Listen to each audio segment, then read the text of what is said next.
Good day folks, Sean here from Air Photography.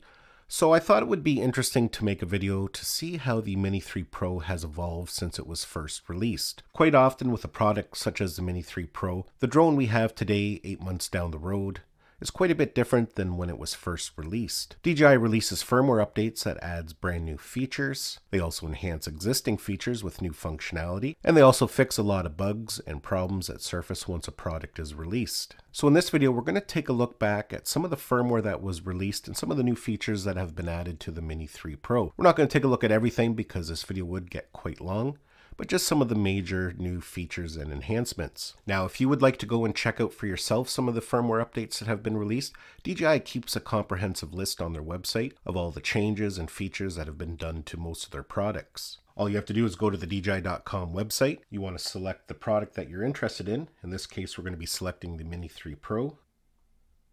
At the top here, there's an option for downloads.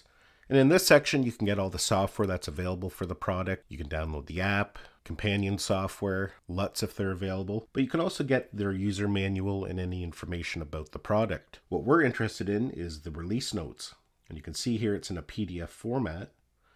So when we click on it, it's going to list every firmware update that they've released since the product was first launched. Now, the other thing to keep in mind when you're checking for updates and different product enhancements and what's been added and changed, there's 3 different parts to it that you have to pay attention to. First of all, there's the firmware for the aircraft, which gets updated on a regular basis. But there's also firmware for the controllers. Some features and enhancements come in with just a firmware update for the controller. And the third thing is the DJI Fly app. Quite often it gets updated with the firmware when the controller gets updated. In other instances, just the Fly app gets updated. That can also enhance features as well. So to start out, the Mini 3 Pro did get its very first firmware update on launch day. Quite often products like this, the firmware isn't quite ready to go when they first launch a product. So when you purchase it brand new, there's going to be firmware waiting. You can see this firmware was released May 17th. You can see the firmware version number there. I'm not going to read all that to you. But as you can see, the firmware just added a lot of the basic stuff that we were expecting with the Mini 3 Pro, stuff that were advertised alongside of it. The vertical shooting, focus track,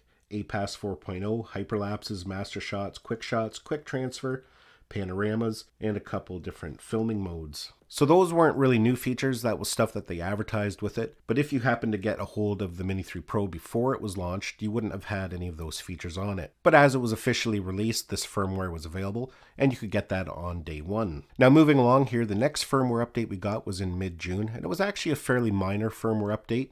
The main thing it did in this firmware update was enhance quick transfer. Now, quick transfer was already built into the Mini 3 Pro, but what they did is enhance it so that when you're using quick transfer, it would go into a low power state. That would allow you to transfer more content without using as much battery power, but it also helped prevent the drone from overheating when you were transferring a large amount of content. So just a small update, but it was pretty important for those who were using that quick transfer, as it did make it work a little more efficiently. Now, 2 weeks later, we got another firmware update, and now this one was a little bit more substantial. They added a lot of new features and enhancements that many people were quite pleased with. Now, the main things that they did in this firmware update is that when filming in vertical mode, up until this firmware update, you couldn't use focus track, which is your point of interest, tracking, and spotlight. But after this firmware update, you could now use focus track while filming in vertical. This update also allowed you to now film hyperlapses in vertical format and make use of quick shots. So that was a very welcome update. On top of that, this update added a 2-second option when filming a hyperlapse. It added support for continuous autofocus when filming video. And another important thing it did, it added a USB mode when transferring content directly to a computer. So if you plug your Mini 3 Pro into a computer to transfer content over from the memory card, it would disable the image transmission system. Again, that will prolong the battery.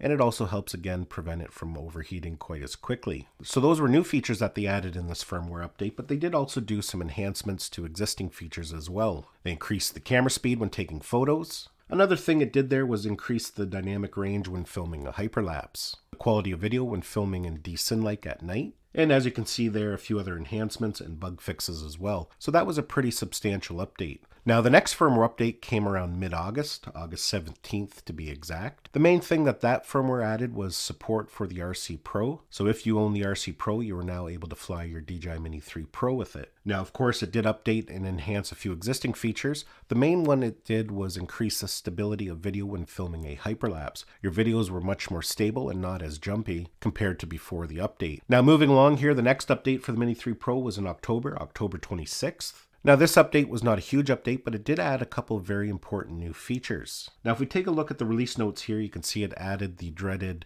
remote ID support. Another thing it did, it now supported master shots when filming in vertical mode.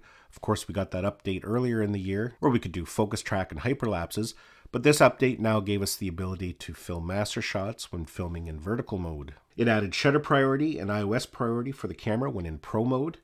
But another really interesting one here that a lot of people were quite happy with is that it added a new style parameter in the camera settings. And if you go into that, what that did is allow you to adjust the sharpness and the noise reduction. Some people felt they were a little too high, so you could now go into the style parameter and adjust that to your own taste. And finally, the other thing it did, it added support for the wide angle lens.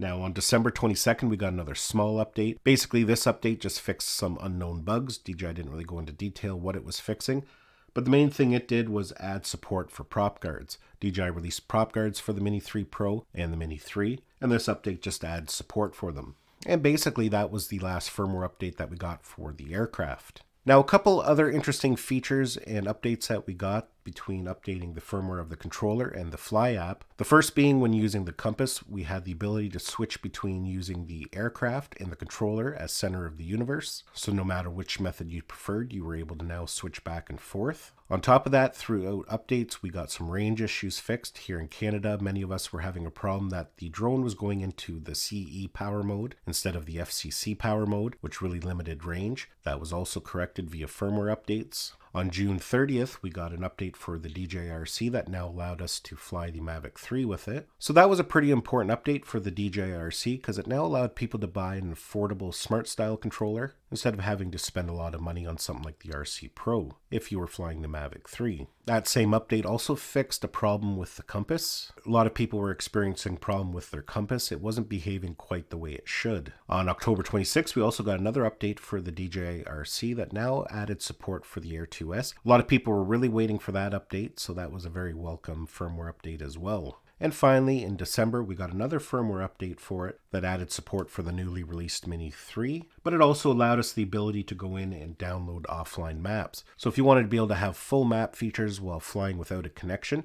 you were now able to go in and download them and view them while you did not have an internet connection. So those are basically all the features and enhancements that have been added to the Mini 3 Pro since it was launched. Now this year, in 2023, we're in March now, we haven't really had anything significant added to the Mini 3 Pro. I can only assume there is one just around the corner. There's a lot of rumors going around about things that might be added to it, but there are a lot of features that a lot of us are hoping that DJI do add to the Mini 3 Pro, such as waypoint missions, cruise control, the ability to set the speed when in cine mode. So those are all features that I hope that DJI does add to the Mini 3 Pro sometime in the near future. Well folks, hopefully you enjoyed this video and got some value out of it. Give it a thumbs up if you did. It's always greatly appreciated. Don't forget to subscribe to my channel so you don't miss any of our upcoming videos, and we'll see you in the next one.